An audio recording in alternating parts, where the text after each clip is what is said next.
because like stimulants, like people self-medicate with stimulants when they have like ADHD. So like that's when you get self-medicate.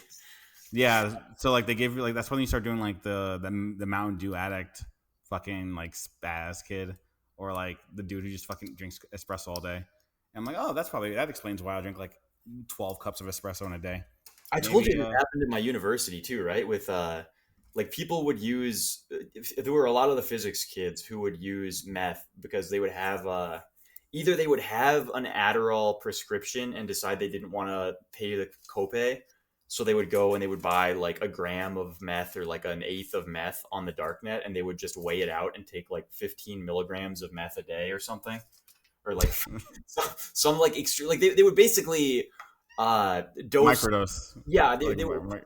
I don't necessarily want to say microdose, but yeah, I mean they would take really small doses of meth in like a very moderate, one might say even responsible way. Responsible as a replacement for Adderall, because you do they like wash the meth? Like how do like because I feel like meth is always like contaminated with like the shit they used to make it. It used to be really, really good, actually. Like it used to be one of the easiest drugs ever to find in like really high, not like you're not gonna find like 99% purity meth ever or something, but like they were able to get like 85% purity meth for like $40 or something like that.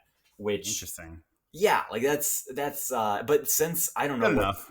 Yeah, like I don't know what they found, but they found something. I don't think the average meth person is looking for that free trade organic meth. Yeah, exactly. Like grass-fed, antibiotic free. All of these people were realistically just going about it for purely utilitarian purposes, right? Because if they want to go and they want to buy a bunch of Adderalls to study for a test, it's like $40 is going to cover you for like 2 days. Yeah, basically. But it's like now you buy a gram of meth for $40, and it's like that will pay for your entire like college experience. Hell yeah! No, I'm not doing meth. You're making it sound enticing though. You're definitely a good salesman. I think there's a lot of like I think amphetamines probably have a lot of utility, but like I think for people who need to do purely creative work, they usually wind up being not great. Like yes, they're really shitty for like. I don't know. It makes you focus, right? So you stop having like what's the word like deviate, like thoughts that like deviate, like divergent thoughts, and so the lack of divergent thoughts is what makes it hard to like.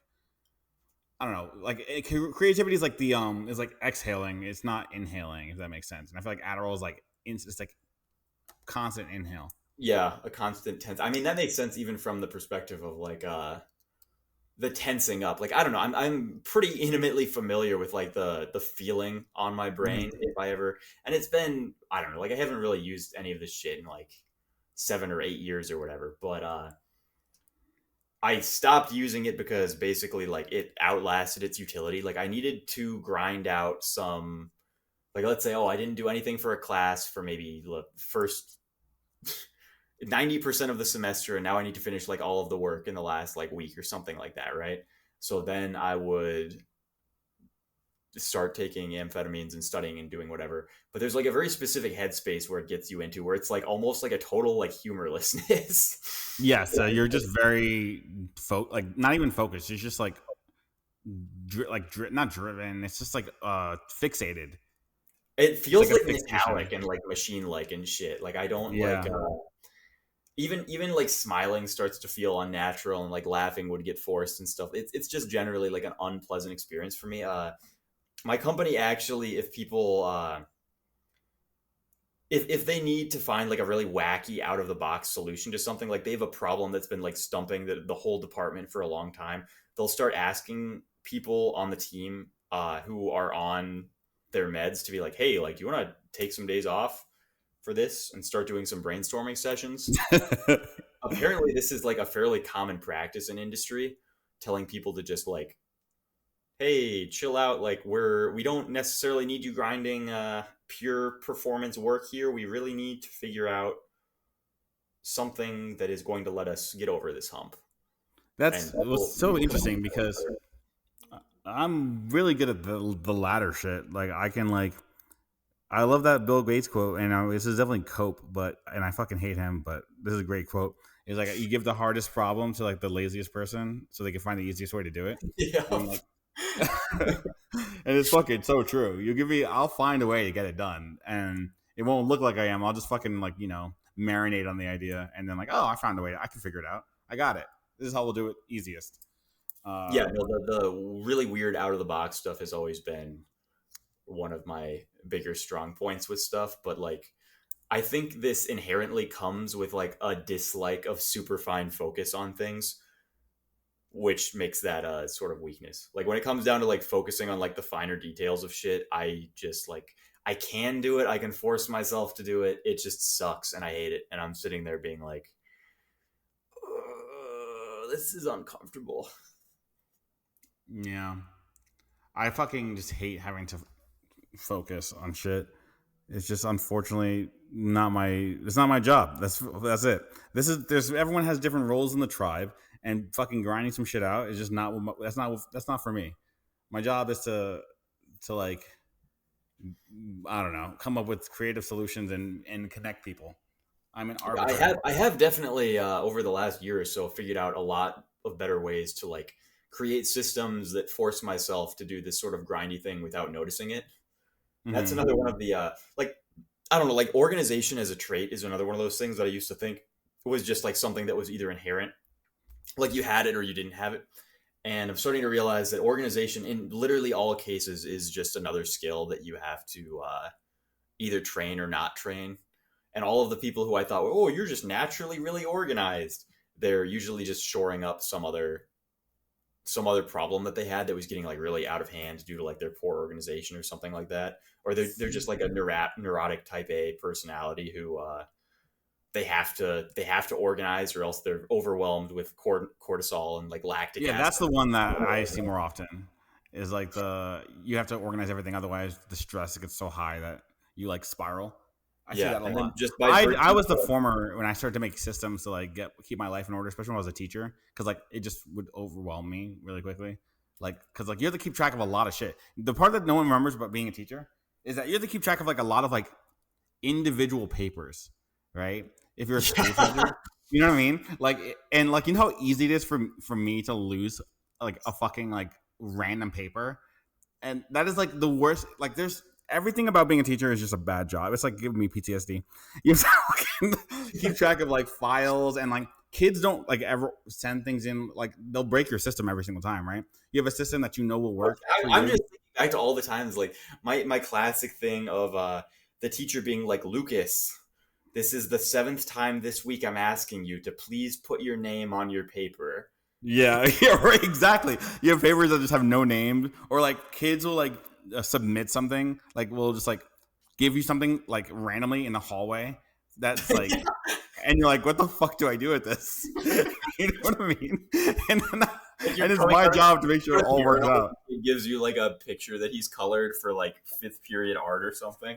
Yeah, and you're just like, okay, like I have to like now remember where this fits in the whole fucking in my whole like backlog of shit to grade, and it's just very bad, right? And then you end up with papers in your like bag, and you're like, oh fuck yeah, I found this. You did do this assignment. Because then like what happens is eventually you forget something, right? You put it in like a bag, and then you give this kid a 0, and his parents are yelling at you on the phone. You're like, what the hell is going on? Why are you mad? Like, and then like you're like, he did the project, and you're like, oh, and then now you have to look through every fucking crevice of your house to like find the paper that some kid gave you in the hallway. It's just obnoxious. It's just nightmare fuel. And then like I other imagine people there's also a thing of like at a certain point of the parent yelling at you, do you just say like fuck it? Like, oh yeah, no. Because like for me, like the instant somebody raises their voice above like 80 decibels at me as a teacher, I would just be like, you know what, dude? Here's an A. You did great, man. Like I do that, but I won't tell them I'm doing that. But I'll easily, yeah, fuck it. I don't have patience for this. You can't just let them know. But it's just like I do not get paid enough for this shit. Exactly. I'm gonna sit here and get 100 by some fucking. You know, it's also the really funny the red pill, or like it's kind of I don't know if it's a red pill or not. Like it doesn't really. I always said like when people always get on this like the like the soapbox about like college admissions, I always tell people like. I can assign anything. It doesn't have to be math. I could assign fucking like make a PowerPoint, fucking build us like a fucking whatever, like a log house or something. It's gonna be this same basic order of competence, no matter what I assign. right? So like, is that like every once in a while you'll get the outlier kid who worked really fucking hard and like changed his like grades or whatever. But it's like 90% of the time, it doesn't fucking matter why I assign. I know who's gonna have the highest score. I know who's gonna have the second, third, fourth, fifth. I know what grade range everyone's gonna be in, right? So like, I was always I guess wondering like about that whole competency thing because like people like I'd always hear people saying like, "Oh, like I'm way better at math than I am at English or something," and I was always like, "What?" it's very Like, rare that that's the case. Sometimes, sure. how can like because I would get all my standardized test scores back, and they were all exactly the same across all of these categories. Yeah, same. I got the same score on my math and reading on SAT and the same thing on like everything. It's because like largely, with very few exceptions, people are not like outlier math geniuses if they're not good at verbal. Yeah, like it was always such an absurd concept to me that there's just gonna be some kid out there who like they're not even like a savant in any sort of like classically defined way. They're just like some Mhm. 100 IQ kid who for some reason is at a 110 level for math and at a 90 level for English. Like I don't like oh, Yeah, I can understand systems and structures, but only when they involve numbers. Like what? yeah. That's you know what though. Sometimes you get the dyslexic or the dyscalculia Yeah, thing. I was gonna say That's what I I forgot think about it fucking is. dyscalculia, dude. What a meme disorder. Yeah, I knew a girl who has dyscalculia. my cousin actually has that, and like I was just like, and we're just this. like, are you retarded? Like, we always thought, because she's really smart. You're always just like, oh, I don't understand why you can't do basic math as a kid. We were just like, I don't get it. But it was, yeah, she just fucking, It the was super numbers were funny like, too, yeah, because like she fucked her way all through like basic arithmetic stuff, and then she gets to like calculus and is fine. yeah, it's like the numbers just don't process or something. I don't know, some weird Yeah, shit. it was literally explained to me as like dyslexia for numbers. So like Yeah. I guess I don't know, like it just gets Like flipped the around. abstract systems are fine, I guess, because it's still just Yeah, like reasoning. she had no problem multiplying x by y cubed or something like that. But like multiplying like 3 by 2 wound up with like some sort of horrific abomination. Yeah, it's just like a very strange, I don't know. But yeah, no, Like I don't give a actual fuck. brain disorders are really really fucking weird. Like when I had that brain hemorrhage Hmm. and I was like I started doing a bunch of reading about okay, how like what does brain injury manifest as, right? Cuz like everybody has this where like, oh, I got hit in the head, like I'm gonna lose IQ points or something like that. And it very rarely is that what actually happens. Usually, what's gonna happen is like you get hit in the head, and your brain like stops being able to visually like see the letter I, just like some weird shit like that, right? Like if you hit like a language processing center. Like you will just like forget how to like pronounce certain words or something like that. Like your brain forgets the like the muscle memory or like you won't Yeah, it's like a very like specific very specific issue that just like deletes. yeah or It's like not like it, a color won't be there for you anymore, just like really weird like general deletions and stuff like that. It's super rare that you experience like a broad overarching drop in intelligence unless you do something like abuse drugs in a way that holistically rapes your brain. yeah. And so yeah, no, I it's definitely a meme. And I also used to get like IQ scores of kids because I used to teach like special ed. I'm telling you, I'll tell you this right now. I've said it a million fucking times over. In fact, I stopped even like I basically stopped grading. I was just give like because like all right, so like the best way to study is like giving kids like just practicing and like drilling stuff. It's like either teaching a topic to someone else that's like one, and the other one is just drilling. And it doesn't matter if you get the answers after you drill or if you don't. It's very similar performance increase in like whatever, right? It's the process of doing it and recalling information that you need to work on for an exam, right?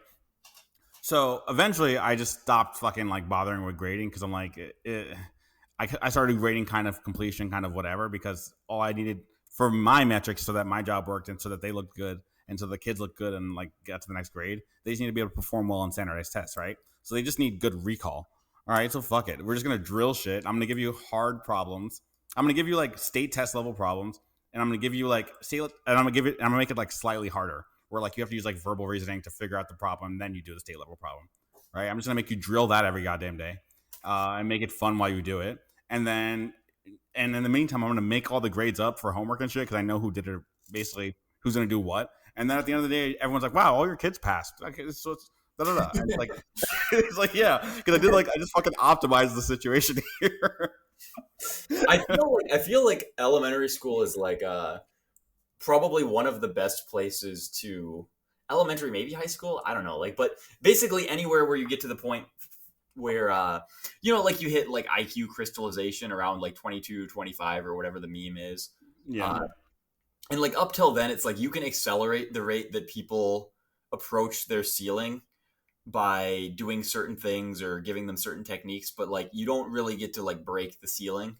Yeah. It's a thing that you're going to approach throughout like the developing period of your life, and you can kind of impact how quickly you get there, but like once you get there, it's It's not over. Yeah. yeah, it's not a thing where you can like just keep pushing and you'll eventually smash through it. So I would imagine when you're in an area that like that where like the average person has not hit the ceiling, though, it's probably pretty cool if you know how to just Yeah. It is actually like even the kids. You're not gonna get far in math. Like you're not yeah gonna get past like seventh grade.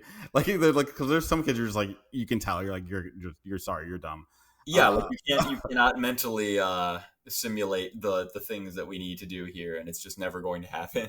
But yeah, I taught like fifth or sixth grade or something. No, let's say like ninth grade is when it starts to really happen. Like around geometry actually, because I taught geometry when I taught high school, and that's when the division starts to happen, and you can just see like wheels stop turning for certain kids, and you're just like, oh okay, because this is too. It's like spatial abstraction, and you start doing proofs. Like it's just like it doesn't matter how many ways you present the information. Who does it? Just like it's not getting through their head, right? Yeah. But when I was teaching fifth, sixth grade, like you're not there yet, right? So it's like, yeah, I just fucking like sure you don't know how like the conceptual understanding of like dividing fractions, but you don't really need to. Just fucking do what I say, and you got it. So it's fine. You can just give them the super formulaic way, I imagine. Well, you're not allowed to now because of Common Core. So, but there's ways Oh, to like get around. Like you can still do it essentially. They loosen up around exam time because you're like you need to be faster now. But yeah, you just like show them basically like I would just come up with like I would just think to myself because like obviously I did like standardized I did like tutoring. I'm like what's every possible way you can ask a question about this topic, and there's only a few, right? It's like there's like a specific purpose for dividing fractions. It's like you know what I mean. It's like multiplying fractions. It's like finding what fraction this was of something of a larger thing, right? Whatever. So there's only like 3 or 4 ways to present this question. So I just like gave them that question with changing words around, changing numbers around a million times over the course of the year. You know what I mean? Like there's eventually like you either are retarded or you're not. Like like yeah. there's I can show you literally every possible iteration of this question. And just making sure that it's like, okay, this is how I solve this question. So And that's really you gave them a bunch of IQ tests. effectively, yeah. Effectively, yes. And then like I would so I would do like and I would always only give them word problems, right? Because it turns out almost every kid, if you just give them the pure calculations, doesn't matter what it is, they can all do it, right? So I stopped giving them calculations because I'm like, that's the easy part. That's really weird. So there's like a weird translation barrier where they can't go from Yes, like one. a They lot can't of go what they words can't to like parse the abstract. abstraction, like the math abstraction, from the words. You know what I mean? So like they get this question, they're like, okay, I understand what I'm being asked, but they can't like pull the symbolic reasoning out of the question. I always wondered why, like when I was going through school and like they would give us the equations for stuff and then they would start giving us a bunch of word problems. And I was like, this is the same exact shit, except it's like Written, yeah. requiring me to go and extract numbers instead. Like I don't, I thought it was dumb, yeah, too. But it turns out that like most of the class is not getting it. They can't. They don't see the parallel, right? So there's always like even when I was doing this, like I remember the kids who were good at math were just like I'm like bored, right? But it's like 10% of the kids in class now like instantly see that it's the same question, and then like eventually over time another 50% of the class is like, oh, I see how they're the same thing. But there's like the bottom 20-30% is like it doesn't matter what you do. I can show you this a million times, and the only way you're gonna get it is basically at the end of the year. It's like you basically memorize the type of question. You know what I huh? mean? Yeah, it's just never gonna like they're never. I can tell that below the surface level memorization of how to solve a question like this they have no idea what's going on. So what specific thing was it that they couldn't like translate there? Was it just like they see 4 apples and they can't translate this into 4? They can do that, but there's no the function, like there's like the function between like words and it having a symbolic representation, like a one-to-one, like for all the rest of us it's like a one-to-one function, right? You're like, this part of the sentence means this and I can parse this and it translates to that, right? That link there, they might understand it to some degree, but like let's say I like switch the words around, right? Because if I'm like, oh, Johnny wants apples if Tina has pears, right? That to them is different than, that's the same exact logical equivalence of like, if Tina has Tina has pears, Johnny wants apples, right? But to them, Oh, that so there's doesn't no like ordered conditional order structure. conditional is fucked. Or like if I try like, yeah, and there's also like you can like hide the information, like you can like distract them in the question. That's the other fucking thing. Like if you like put it like irrelevant information, they can't parse what's irrelevant versus what's relevant.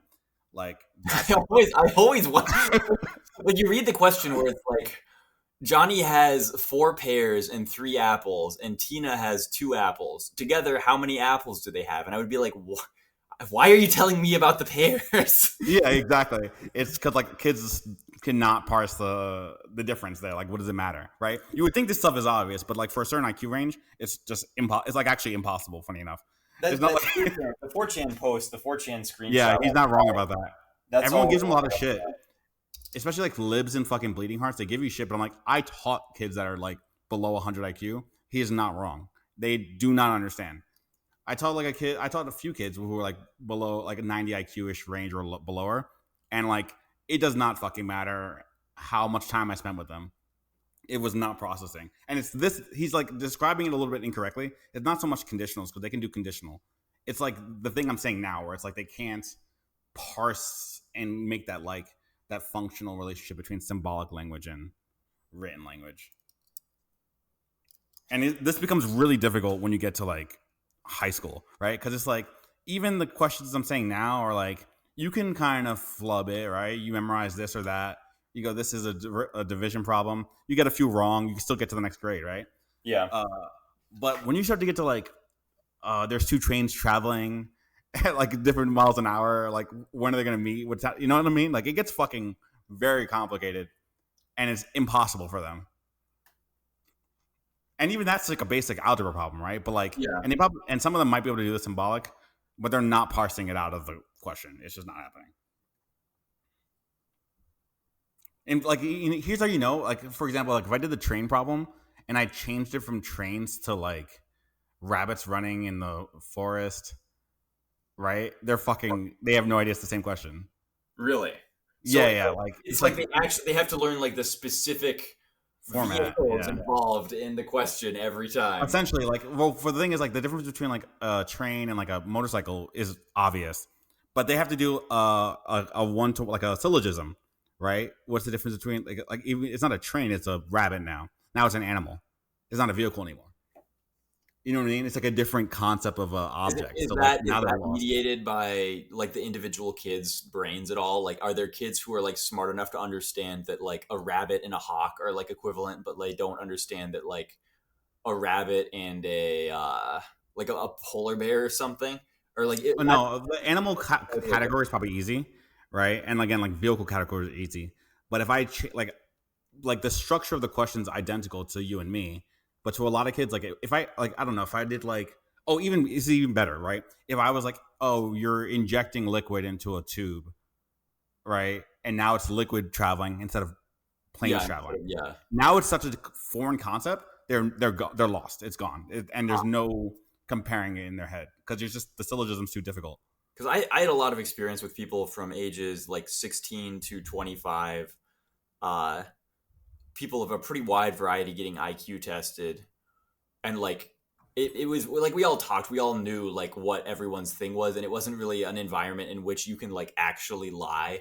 Mm-hmm. Because, like when you're, you know, it's not like the thing in high school where like the guy can say, "Oh, I'm 162 IQ," and everyone's like, "Wow, sure, yeah, that sounds amazing." But like when you're a bunch of people who have been like tested biannually and shown people your results, and like everybody knows, like, you know, like once you've seen enough people and correlated their results to what they are actually like as a person, you Oh yeah, generally it's impossible are to hide it able to, anymore. yeah, like you can't fuck up. You're gonna be able to predict someone's IQ within like 2.5, like plus or minus like 2.5 points, basically.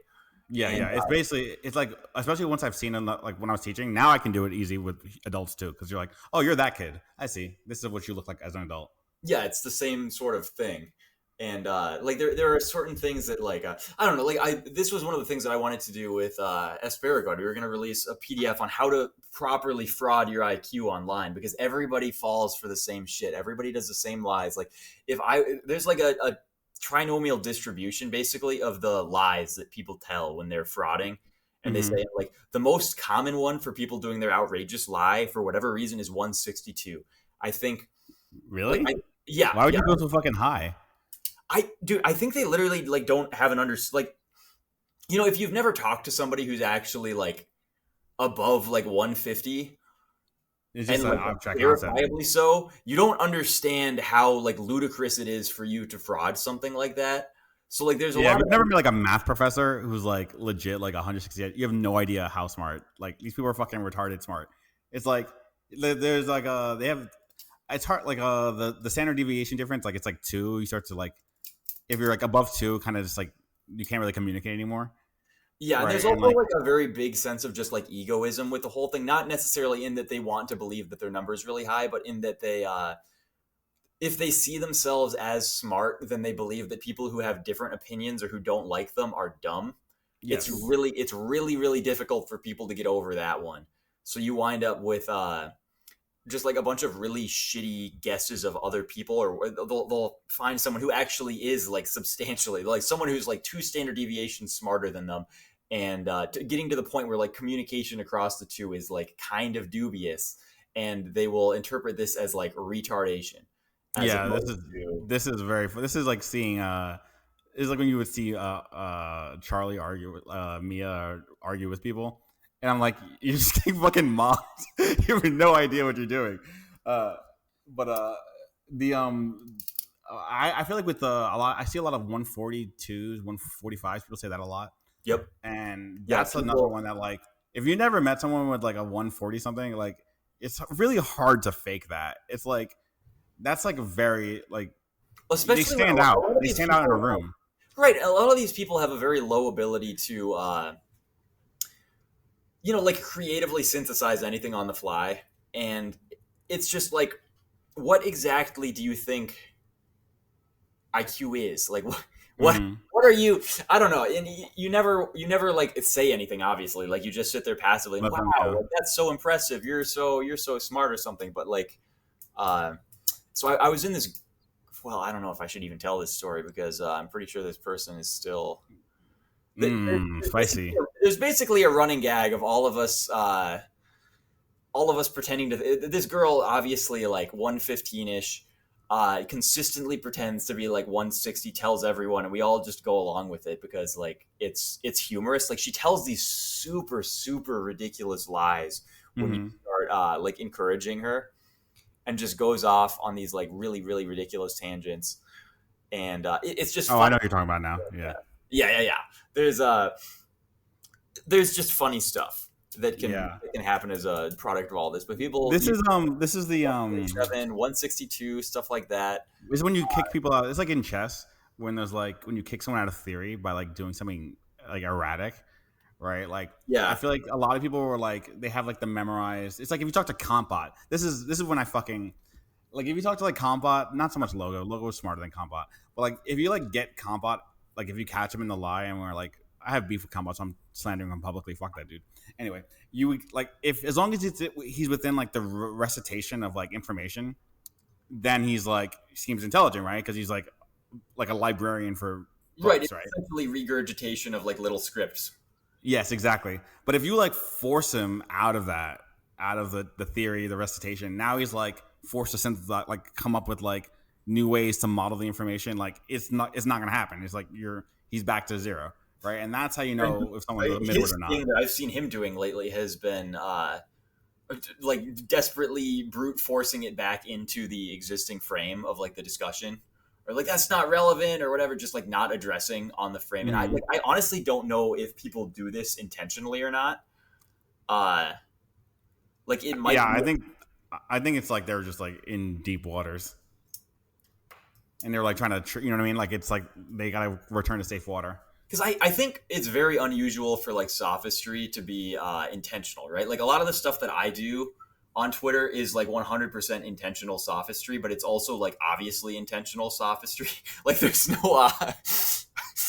no really facade about it. Like if you're looking, it's there for you. But Yeah, most of the time when people do these sort of like cognitive dissonance induced spirals, it's it's like legitimate. Yeah, right, like they're telling themselves like no, like he's straying from like the framing of the argument, like this isn't relevant, this information doesn't matter, and like they believe that stuff. Like they don't want to like try and reorganize it or repackage it into like a different framing, and they don't want to like address like weird fringe stuff like that as much. But the really big ones that people always do are the oh yeah, I was tested when I was a kid and my IQ was really high, but it's probably dumber now, and also like IQ doesn't matter, and yeah, that's the classic right, Reddit response.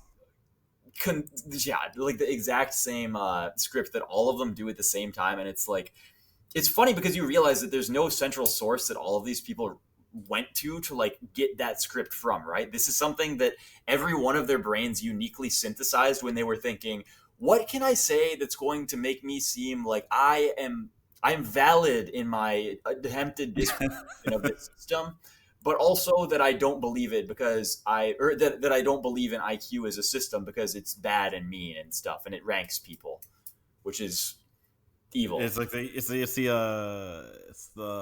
like the tread in like a river. It all kind of ended up in the same fucking source or whatever. I don't know how rivers work. Yeah, It's in the same flow. there's the lack of understanding of people that like your IQ when measured as a kid, like there's an age quotient factored in. Like it. Oh, really?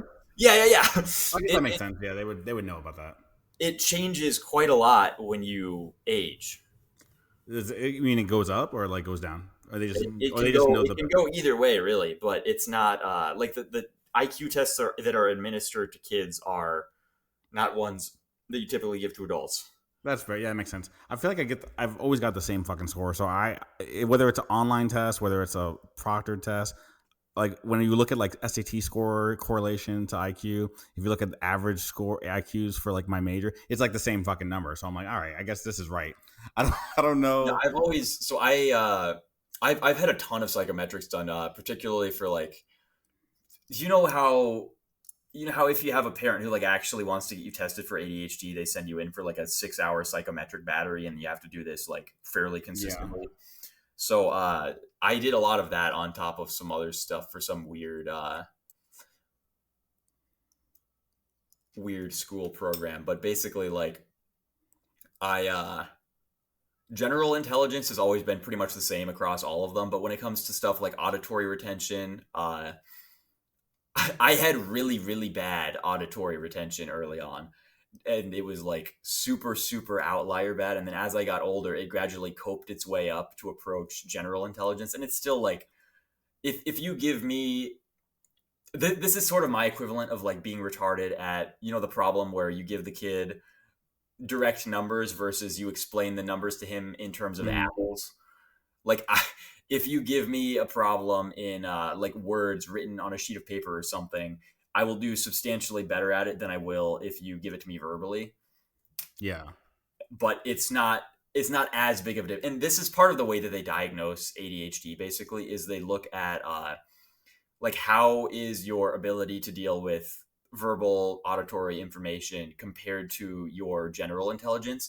And so like if they just say like let's say you get like a genius kid with like a 200 million IQ, but his ability to score on like a purely auditory IQ test still puts him at like 200 IQ.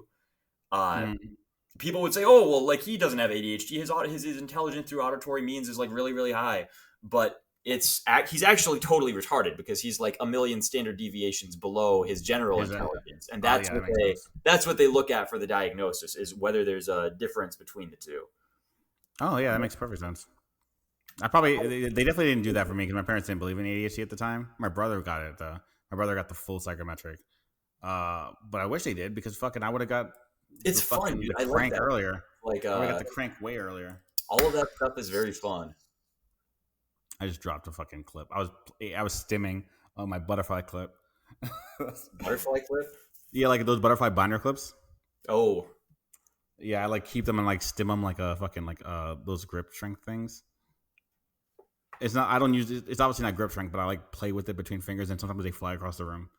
I have a I have a coworker who had been doing like the Kings of Crush thing with all of his friends, and they're all getting to the point where they've been doing it for so long. At they all kind of like stagnated out. I guess they hit like their peaks maybe like a year and a half ago, and now they're getting to the point where they've oscillated these grip trainers so many times that they're breaking. Oh, that's kind of insane. That's Yeah, they're impressive. like breaking the springs on them. It's super Wait, is fun. that real? Can you actually train your grip? Because I would. I need better grip. I feel like it's not. I think there's like a. Isn't there like a natural like It limitation? kind of is, yeah. Like it's I mean you can train it and you can get it better, but there is and grip strength uniquely is something where like I think it's so there's a bunch of like arm wrestling autism forums who have gone super in depth on this because there's like a cultural effect that's happened over time where people who are like arm wrestlers who have been born within the last like 40 years are kind of getting stunted on by like these old guys who realistically like you don't ever expect somebody who's 60 years old to be dominating any sort of athletic event, right? Like Mm-hmm. that doesn't make any sense. But it seems like they are getting kind of Oh, BTFO'd yeah, by I heard this is like autism related. Like it's like correlated with autism. Like your yeah, hand. yeah. And they were saying that it's some overall inability to recruit as many. Like it's not even like muscle. It's inability to recruit as many neurons. Like you can't fire as many nerves for some reason because it requires like some degree of like higher focus or something. I'm not. Interesting. I'm bastardizing this. Anyone who's read the specific paper that I'm talking about is going to be Yeah, I absolutely do. I remember like the old people are just want like in general just better at grip strength. I do know about that part, but yeah. I didn't know about. It's funny that it still relates to like arm wrestling competition. That's pretty funny.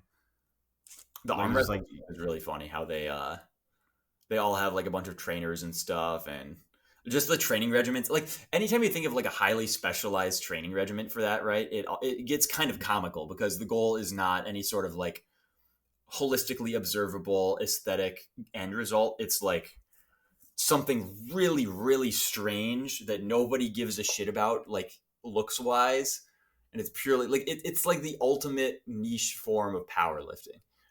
yeah, it's like and it's like pure utility muscles. You look fucking stupid. Your arm looks like fat Yup. and like all lopsided. Yup. Yeah. Yup.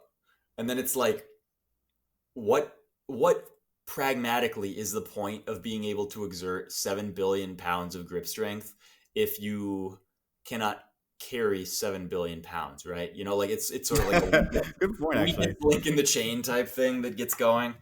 uh I don't know, but grip strength for me is one of those things that like I've always noticed if I do like double overhand deadlifts, that usually is plenty good enough. There was a period where I did a bunch of like farmers carries and shit like that to try and beef it up. And I noticed that like unlike every other lift where if I just kind of kept adding more and eating more, it would just go up. Hmm. I kind of hit like a peak with all of it. Like there's a point where like a weight in deadlifting where it's like I will just always have to use straps if I go above that, and Yeah, definitely. nothing I've ever done has been able to fix that. And I spent a good amount of time dicking around with like the grip training stuff. I actually started rock climbing specifically because I was like, I wonder if this is going to help. And rock climbing did not, in fact, make my No. strength better, but it did make my fingers extremely jacked. Yeah, your fingers get pretty jacked. Yeah, and you can like keep them in like the contracted position with your body weight on. That's what happens, but your grip doesn't get any better. Yeah, the fingers stuff was really fucking insane. You get It's like cool, right? that was one of the only times where I've experienced like a multifactorial growth in strength over the course of like a month. Like a month of rock climbing probably got my overall like weird finger strength. I don't know what to call it, but it was just like, you know, like the ability to hold your entire body weight on like two knuckles of your body in some like extremely inconvenient position was Hmm. in like weeks. Yeah, And it's very strange how effective your finger hands can get. Like it doesn't seem like they would be good at doing that, but yeah. And then you also you fuck them up so much too. This was the other funny thing is I don't think I've ever gotten injured more from anything on like a more regular basis than rock climbing. It was like just a constant battle against some sort of weird finger injury. yeah, Where yeah, you get fucking yeah, your fingers will get like torn up. They and like I don't know, you get like weird muscle strains. It's very unique. I don't know. Like my family like does a lot of rock climbing. Like they're like really big in the industry, and like there's I don't know, like just seeing people do like fingertip pull ups is just like so strange. I don't know. It's like very impressive, but it's just like it's like extreme levels of like autism to get into rock climbing. oh yeah, It's a very autistic what sport. what I found was that at least in my area, the rock climbing people were essentially like the same as like the cross country runners, with like I don't. It wasn't like a full overlap, but it's like the same demographic of people for the most part. Cross They're all, country runners. It's also like the same like except they do a ton of cocaine. Rock climbers all did so much fucking cocaine, and Mhm. I went there, and a lot of my injuries were due to overtraining, and a lot of the overtraining was due to me at the time just like trying to figure out rock climbing women, and it was overall they're not really like a notable demographic. I want to say like there was no they were fine, like they weren't bad. There's a lot of those like I learned journalism majors not good. They're not a great group of people, not a great group of women that you want to be courting in any fucking capacity. journos. Yeah, they don't get they start out bad.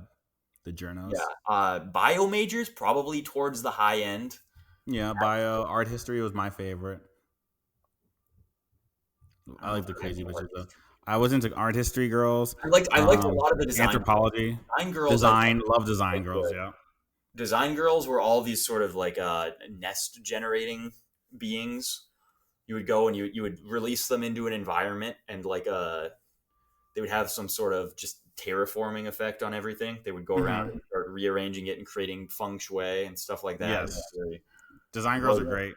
Yeah, usually Yeah. pretty like there were a bunch of Persian design girls at my school who I was talking to, and they were all like just the nicest, most feminine group of girls overall that I ever interacted with. And that one was like a really shocking eye opener because of how much it was like an outlier compared to everything else. And then going to like the even the rock climbing girls or something, it was just like such a Those girls are not feminine. The rock climbing girls. no, They're very yeah, like they're very. It was a weird like they're not bros, but they're like yeah, like normally when you think of home tomboys or homely. whatever, you think of like a sort of butch-ish type girl, but they were like twig like butches. It was very Yeah. it They're was like very strange. they wear there's like the choco type of chick. Yeah, yeah, Choco yeah, yeah. is like a choco granola type of chick, but she's like will smoke weed with you. I don't know. She's like that. I don't know. It's like a Yeah, they all fucking loved weed too. That was another really big no-no for me. yeah. I'm not. I don't like the weed crowds. They're so annoying. They're usually just kind of like there's a sense of stagnation that's always going on. Yeah, And, it's depressing. There's like a depressing aura. I don't fuck with it. At least with coke people, there's like a fun. There's like a energetic aura, right? yeah, I It's mean like everyone's like euphoric. my dislike of the weed people always comes down to the fact that inevitably like they always start doing some cope about how like oh like this doesn't make me less productive or dumber or like less fun to be around, and then like they do it and then I hang out with them and then they're not as fun. Yeah, And they're it's not like fun. They're fucking boring. like And you can't tell them it, right? Like if you tell them it they get so fucking ass blasted, and like it's just yeah, no, for real though. And like, because they're having a great time, like doing whatever weird shit they're like, whatever spiral they're on right, yeah, but they're internally. like objectively like they've become uninteresting. Like Yes. they have just become like a fraction of, and it might be that they're still interesting people. Like maybe they're interesting enough. Maybe it's like the kid I was talking about before, 60 million IQ, but his IQ on like auditory retention tests is only 200, And it's like, Mm-hmm. okay, it's still, I'm not saying you're not an objectively interesting person still, but I'm saying like you do this thing that nerfs you, and like maybe you're telling yourself, oh, it's okay because I'm still like this much above the standard population, but like You're still nerfed. and I know you in both states. So like I fully see the handicapping that goes on when this is a thing. And now a lot of them also get to the point though where like they just don't ever let anyone see them not being high. Yeah, they Like, just become like permanent high, and then yeah, that's just who they are now. weed is They just such wake and bake a like dirt drug that it stays in your system for like like 30 days. It's like right, like fucking obnoxious. if you want to like effectively do away with weed brain, you need to be sober for like fucking 2 weeks, 4 weeks. I don't some like Yeah, absurd it's like 4 weeks. It's like time. 20 something days before And like how you many get rid of it. stoners ever actually do that? Because I used to smoke a lot of weed, and I remember like more or less the day, because I remember just like not smoking, right? Because I like stopped, and just remembering the day one day when I was like, oh, I'm sober now, and it's like a month after that, you're like, I'm like, everything's like a lot more vibrant now, right? But you have like a backlog of like a year of weed that's still in your system. I don't know. Yeah. It's just like it doesn't go away. It takes a long time to go away. I had like a couple of stoner phases that I kind of got memed into, and I was really funny about it. Like I don't think I ever like explicitly vocalized this to anyone, but I clearly like didn't like the way that I felt high. So like everyone else would do, they would be like passing things around, and I would just take like these tiny little absurdly small hits, or like not ever Just like a, actually inhale or something. Like I was trying to like minimize my exposure as much as possible, and I eventually bought like a vape so that I could like I bought a vape because it had like a clear exhale, and it was basically the equivalent of walking around a party with like an empty solo cup or like yeah, a cup filled with water. Like I was just like exactly. nodding because all of my friends just started doing this weed shit, and I was like, well, they're doing this like sort of ritualistic thing, and I have to be participating. But I just Unfortunately, I'm older. I'm like, and everyone was smoking bongs and shit. Like I'm from the. There's no fucking. You don't get to take a small hit. You take the. You have to rip the full bong. It's like and then you're fucking on Saturn, and you're like, and you're spiraling. You think your friends hate you. It's like it's yeah, that horrible. was like I always just instantly developed like crippling and like my neuroticism is already at like an extremely a very feminine level, one might say, at like a base existence. So then you add weed into the occasion, and it's like you're sitting there and you're like, I can't say anything, or they're all gonna realize that I suck and I'm mentally retarded. Exactly. Yeah, you start to think you're stupid. You start to think that everything they say is like about you. Right, and Like I like I didn't even become quiet because like, oh, the weed makes you talk less. Like I became quiet because weed made me so insecure that yeah. I had to hide. It was like, And like I remember, like I had a whole like month. Like my friend called me like gay as like a joke, and like I spent like a fucking month spiraling. Like, am I gay? Do they all think I'm gay? Am I actually gay? like, you're like double checking yourself like every time I'm you like, think, maybe I make a oh, lot of gay that's comments. a Maybe I really am gay. beautiful girl, and then you're like, is she really beautiful? Do I really think that, or am I gay?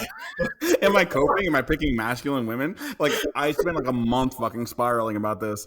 Oh my god, she has short hair. Maybe I am gay. Yeah, because I dated like a couple of girls with like super short hair. It was like the pixie cut was popular, right? So now Yeah, they had me like this they is had my me in. worst, most controversial opinion, but yeah, there's like a specific. I know this is There's a very specific face shape that works. That works for right. me. There's a specific highly angular face shape that I think Yes. actually is complemented by it. Everyone will say, "Oh, anyone who looks good with short hair would look better with long No, hair." no. I'm Because sorry, I I dated these girls, disagree. and they were definitely uglier with long hair. And I remember because I saw the change. I was like, oh, you're hot now. Yep. They looked mid as fuck with the long hair, but their face, the angularity of their face, is accented with the Yeah, pixie there's a cut. lot of and like it might almost be like a good thing in some ways in that like a lot of girls effectively hide like facial deformities by having their hair come down the sides of their cheeks. Like you can Hmm. obfuscate a lot about like a shitty side profile or like a weak jaw or something by like hairstyle. Yes. Yeah. No, I definitely. That was like the first girl I dated in college. So I already was like, maybe I am gay. This is so. I don't know. and and then yeah, and they got. I was fucking just and like eventually like I started spiraling about this enough, and I remember like having like an explosion and just being like, I don't know, like, you guys think I'm gay? And they're like, dude, if you're gay, it's okay. We still like you. I'm like, no, I'm not gay. But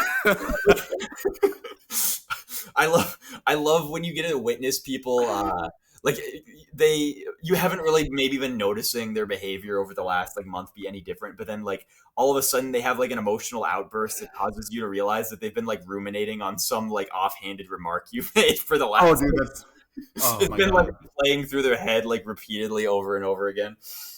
That happened to me recently. Like a few people, like I can't even say their names because they might listen. But like they mentioned like comments. And I was like, I made that comment like so long ago, and it was a joke. And I was drunk, and I'm so sorry. I'm so sorry that you've been like spiraling about this. I didn't mean it. I don't even remember. Like I barely remember saying that. I'm sorry.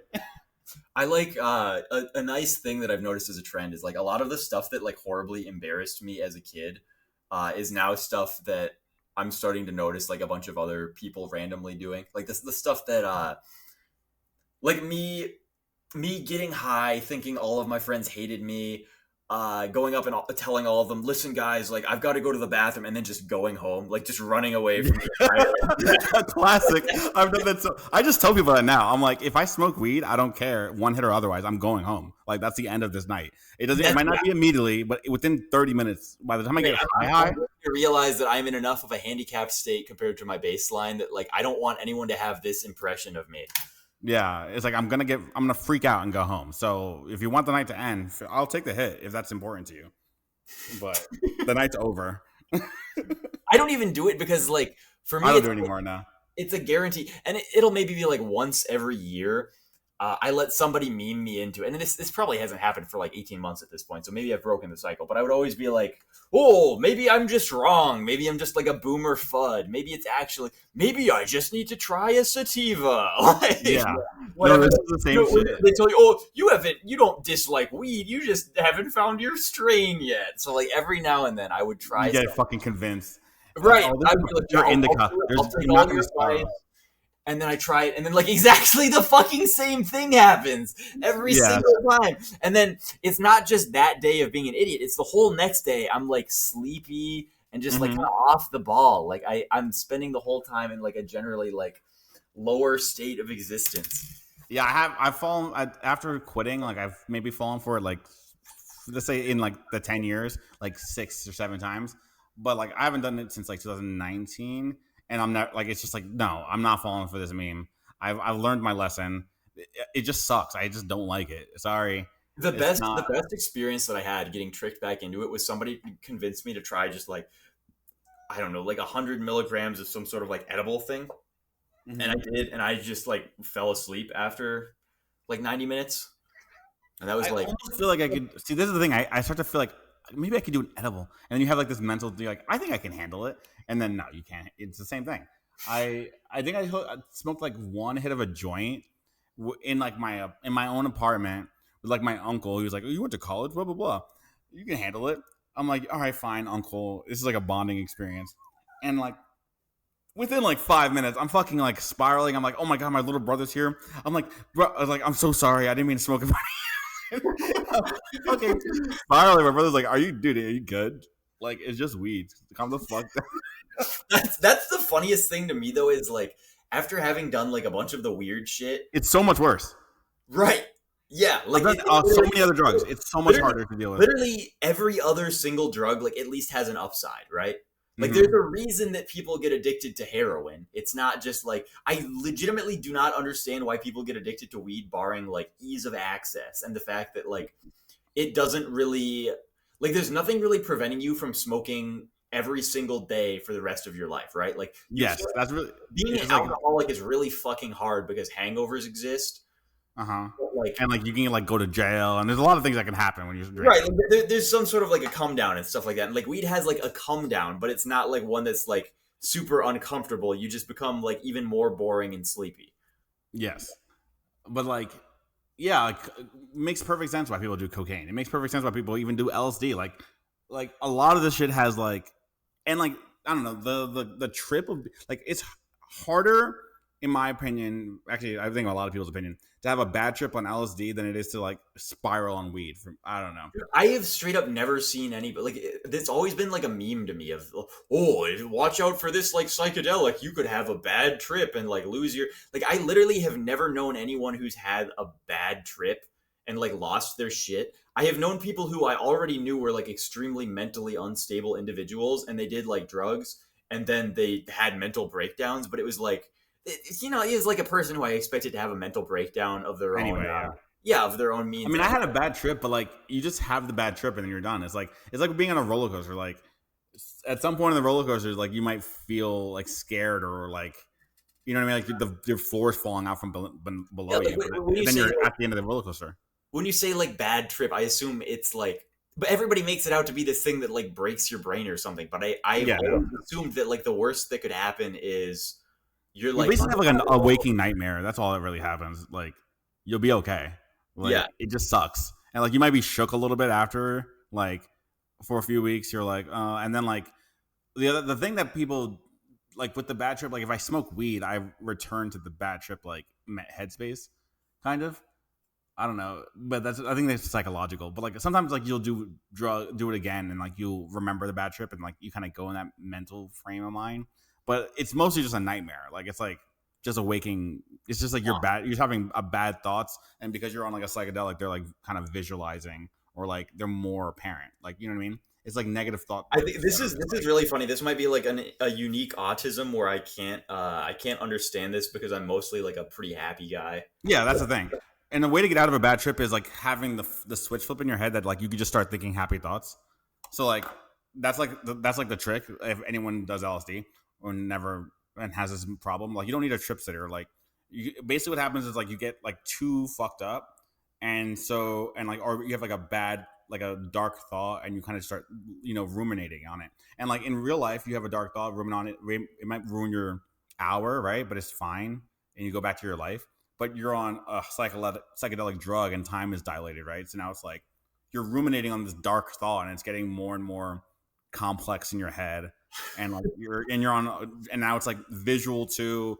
And that's all it is, right? But you can just go. Is it just like something that cripples people who don't have like any sort of like mental architecture designed to basically them to pull themselves out of like depression spirals?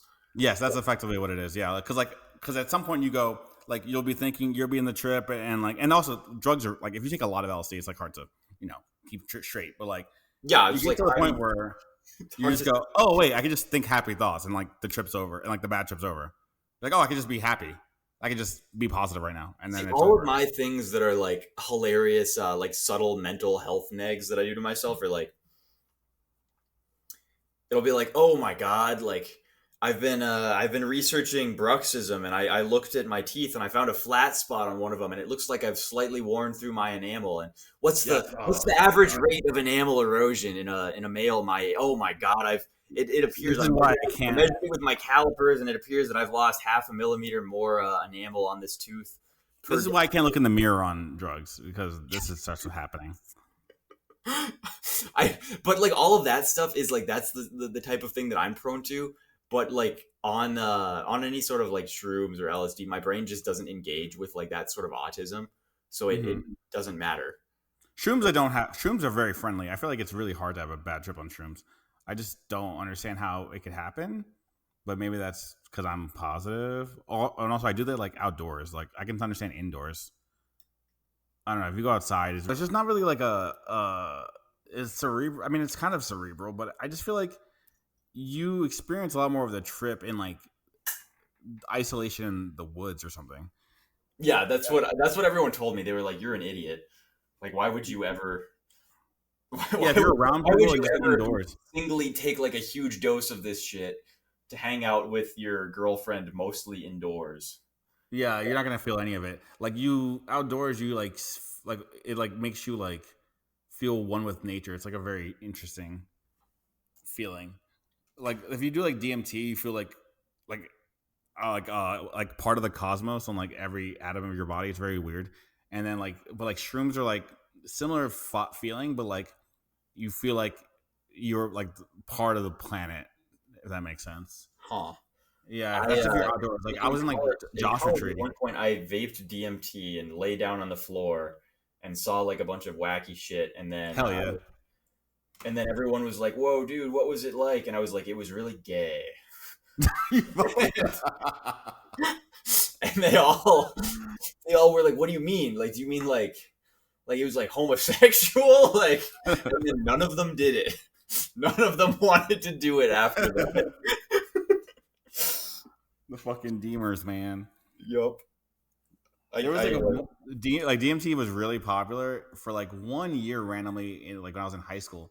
And this fucking weird dude was like, "Bro, you want?" I was doing Deemers, and I've never heard anyone call it Deemers since, but I like that terminology. it sounds like knockoff BMWs. Yeah, it's like I was doing Deemers, man. I know how to get that shit. And I was like, "Oh, okay." And this is like 2006, so it's not like this is a popular drug at the time. I knew a guy who did like a full like DMT extraction on like a bunch of bark that he imported. He like shipped it to his dorm room. This same kid got super turbo busted because he lived in California. He went back and he kept shipping himself all of this weed, right? But like weed is notoriously as a drug basically like designed to get you arrested Yeah, through basically. right, like through like being super obvious to anybody transporting it. And he like fucked up and he sent it to the girls next door to him. Oof. So they were like, "What's this? What's this shit?" And they called Oh the my police. god. Of And course then I did. Fucking narcs, women. God damn. right, I know it was so funny. So they called the police on him, and then they called the police over, and the police were like, "This is drugs. Like, why do you have all of this?" And then they were like, "I think that guy does it." And then they went and they searched his dorm room, and they just found like, This is like in college. I was living with this like drug dealer kind of. He was like my dorm mate. And he's cool. He's just an idiot. So I used to like spend a lot of my time keeping him out of trouble.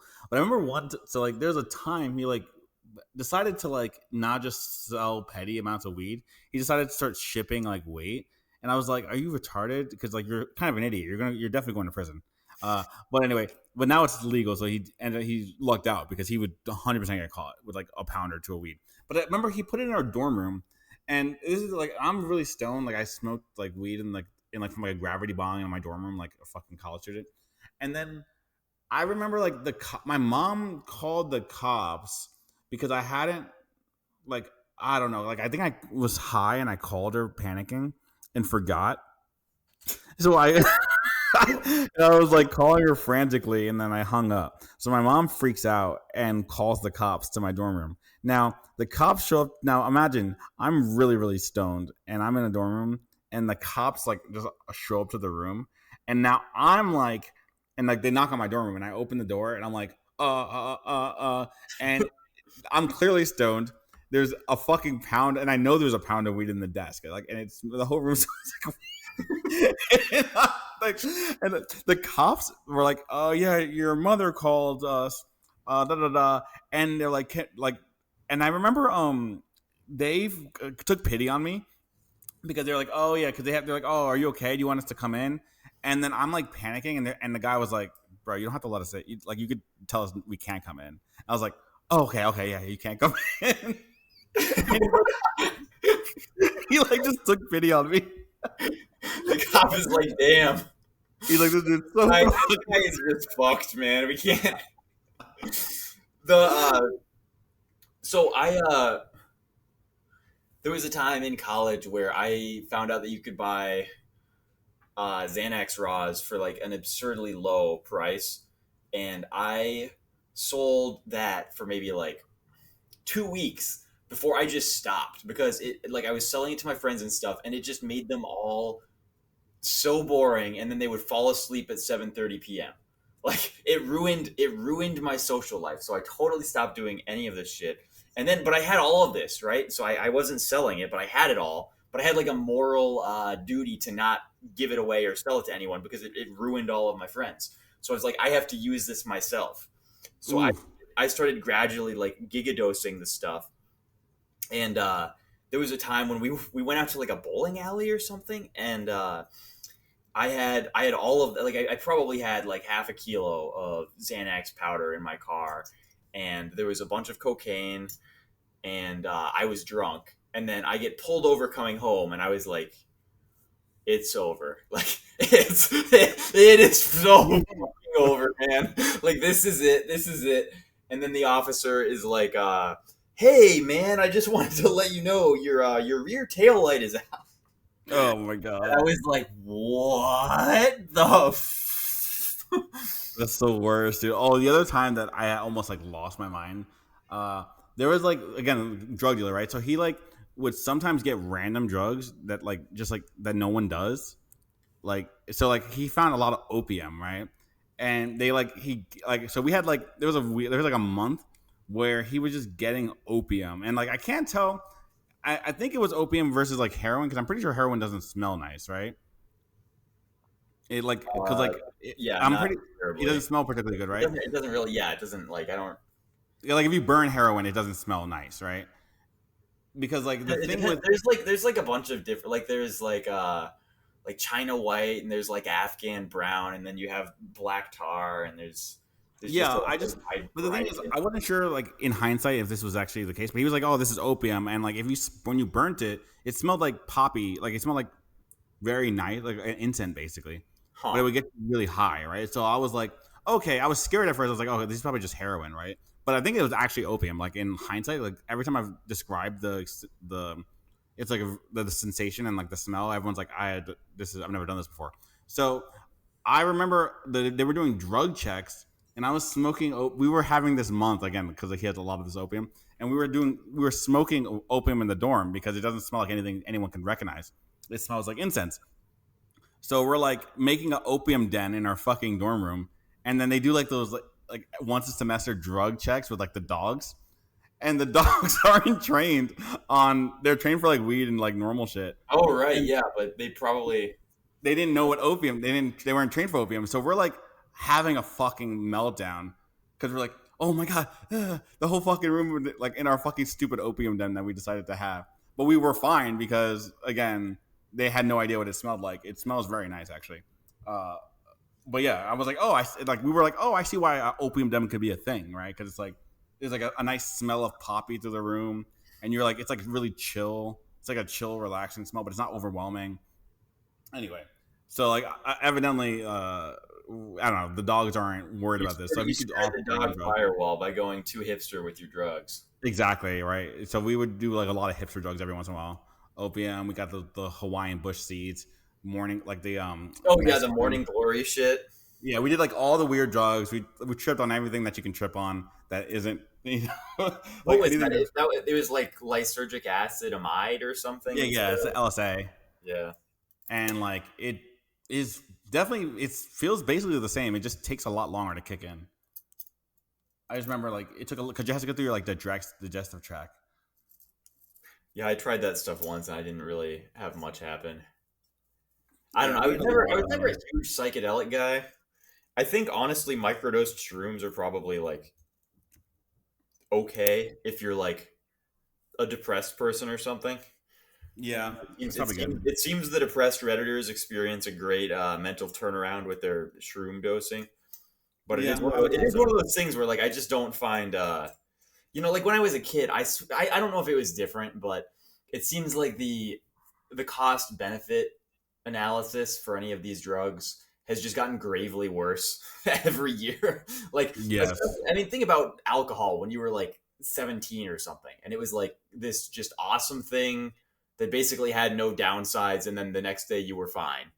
And then it Yes. gradually became this thing where it's like, It's gonna okay, make you well, fat. You got the fucking have the hangover. It's yeah. right, and you're not even experiencing that much of a benefit anymore because like for me, like I don't really benefit from like losing inhibition that much, right? Like the main thing that it does is makes dancing like slightly easier, but in Yeah, terms of basically. conversation, like I don't really it's not like, oh fuck, like I wish I was a little more uninhibited so I could go talk to that girl, but you can just go talk to her. Like it's not Yeah. something that is an issue for me anymore. Whereas like when I was 17, it definitely was an issue. So it was cool in that it could teach you like what things could be like Mm-hmm. if you were to not be a bitch all the time. But Yes, that is the like lesson from once you get to alcohol. that point, it's like okay, well, it allows you to not be a bitch. But if you're already not a bitch, then it basically just applies like a mental handicap and makes you an idiot. Yeah, it makes you dumb, and then you have to deal with the consequences of your dumb behavior. It's true. It does actually ruin a lot after a certain point. Yeah, that's basically the same. And weed, there's no real upside to that anymore. With the psychedelics too, like I never knew what I mean, like there is no real upside. I mean, it makes music nice, I guess. You it can makes eat like junk food, it I seems guess. that people really like to watch TV shows or cartoons on weed opposed to soberly. Like that's Yeah, and I found I always like found that really depressing. So I'd start spiraling if I was doing that. So like, what the fuck am I doing with my life? right. Yeah, like you feel like such an ultra turbo burnout if you're sitting there and you're like you're on you're booting up season 17 of Bob's Burgers Oh, for your fifth rewatch. Sitting there no. with a bomb, like Oh my god, that's horrible. Yeah, no. I mean, like makes you. That I swear to God, weed's a psyop. It has to be a psyop at this point. Like, there's no fucking way that like. I mean, I think the fact that it got legalized is a testament to the fact it's a psyop. Yeah, because otherwise they wouldn't legalize it because it's just Yeah, like. like I mean, the government isn't legalizing cocaine here. Yeah, it makes you a really good consumer, right? You want to consume food, you want to consume media, you want to consume, like it just makes you like more consumption. So it does make sense that they would legalize it. Like you don't you're not really productive, but you It will also buy like shit. totally nukes your aggression. Yeah, it does nuke your aggression entirely. Yeah, and like yeah, basically yeah, it just kind of like it's a big nerf. There's really very like there's not many side like positive side That's effects, if that's any. what I mean. So at least with like you want to think about heroin, it's like okay, it makes you physically feel better, right? Like it's a Mhm. physically pleasant feeling. With meth, it's like it has a combination of physically making you feel better and also generally like unless you turbo dose it. Obviously, when you turbo dose anything, it's like Yeah, you go but much you fucking much start digging more holes towards and shit. the feeling better and much less towards the productivity. But like amphetamines obviously have productivity, right? Like how many of the like polymath geniuses have we had in the last 100 years who haven't relied on amphetamines? I mean, I shouldn't have said 100 Yeah, years. I'm pretty sure meth hasn't quite been around for 100 years yet. But I mean, you get no, what I'm but saying. amphetamine definitely has, and they were all on amphetamines. They were on speed. Like everybody who has everybody who's like published across like multiple fields has used these things at some point. So there's clearly like some sort of a productivity benefit that can be extracted, even if it does nerf you in other ways. And then you just have like weed.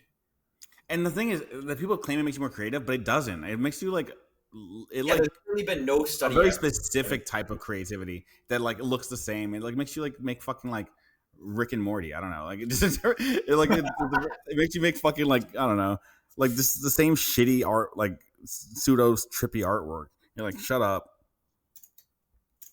It's not that good. Like I don't know. I like and, I like a think lot of it's really comedians funny like how like all of the like stoner art, the tripper art, like all of that stuff, like looks exactly the same when the espoused benefit is like, yeah, man, creativity. yeah, like creativity, bro. And it's like, okay, you've like effectively created like a visually identical genre from your extremely claimed disparate creative outputs. Yeah, it makes the same fucking humor too. Like I used to notice this like comedians.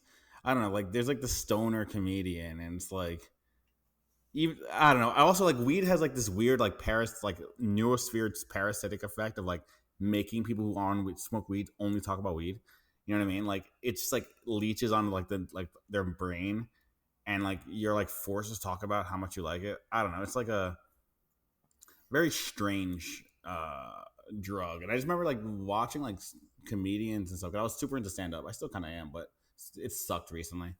Um, I just like the joke telling art form, but like I like it the just humor, but I hate everyone involved with it. yeah, that's like the problem. Like and like the only people who want to be stand up comedians are generally suck.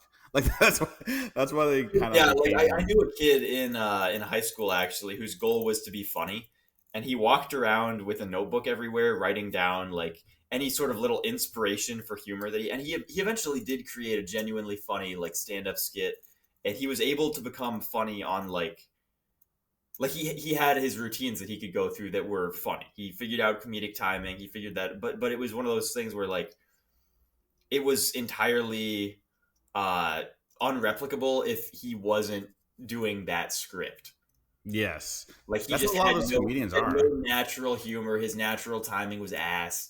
He couldn't like synthesize things. And there is an aspect of like pattern recognition that you need for jokes, right? Because most of the time, if you break humor down to like a very base level, it's usually understanding a pattern and then deviating from the pattern humorously, Yeah, or continuing a pattern humorously. Like there's always some sort of pattern thing going on. And if you don't have the ability to see the pattern in the first place, then you're kind of, yeah, you're fucked. you're creatively limited. Yeah, it's definitely a formula, and a lot of the comedians, if you meet them, are just not funny people. Like they're just not humorous people. They're kind of like, I don't know. I just don't like comedians, but it's so funny because like I wanted to be a Aspiring comedian to like be my a whole funny life. person is not something that you do if you're a funny person. Yeah, I like and also Twitter satisfies my attention seeking urge because if Twitter didn't exist, I would definitely be on stage doing stand up because it was like lets me just like it satisfies that attention seeking behavior. Yeah, point the Uh, cameras at me. yeah, point the cameras at me. I'm gonna say Go to random the shit. YouTube channel, go TikTok mode. Exactly. But and like and it specifically say like absurd shit. That's what like Twitter allows that stand up comedy used to allow. But now there's podcasts, there's Twitter. I don't have to fucking do that. I can just say absurd shit all day and then go back to what I was doing. Yeah, I don't know. It's fucking over.